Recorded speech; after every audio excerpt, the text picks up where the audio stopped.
उदाहरण असं आहे की तुम्ही समजा फिजिकली फारसे फिट नाही आहात, म्हणजे तुमचा काही फारसा रेग्युलर व्यायाम नाहीये, पण तुम्हाला आवड आहे, तुम्हाला निसर्गात जाण्याची आवड आहे, तुम्हाला किल्ले बघण्याची आवड आहे, तुम्हाला तो इतिहास जाणून घेण्याची आवड आहे. तर ह्याची सुरुवात तुम्ही महाराष्ट्रातला जो सर्वोच्च किल्ला आहे साल्लेर ह्याच्यापासून केली पाहिजे असा काही नियम नाहीये. तुम्ही प्रतापगड सारख्या किल्ल्याला जाऊ शकता, जिथे वरपर्यंत ऑलमोस्ट वरपर्यंत गाडी जाते आणि काही पुढचा एक अर्धा पाऊण तासाचा वॉक आहे. सिंहगड सारखा किल्ला आहे, शिवनेरी सारखा किल्ला आहे किंवा लोहगड आहे, कोरीगड आहे.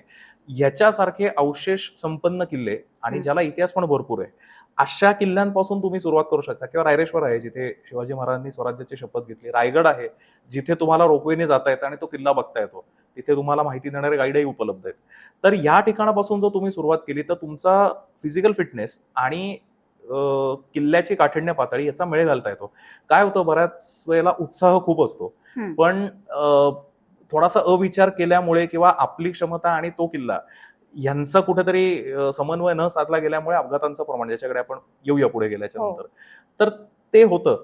तर त्यामुळे आता हे लोहगड असेल, कोरीगड असेल, हे जे मी किल्ले सांगितले, हे चढायला अत्यंत सोपे आहेत. प्लस पुणे मुंबईपासून अगदीच जवळ आहेत.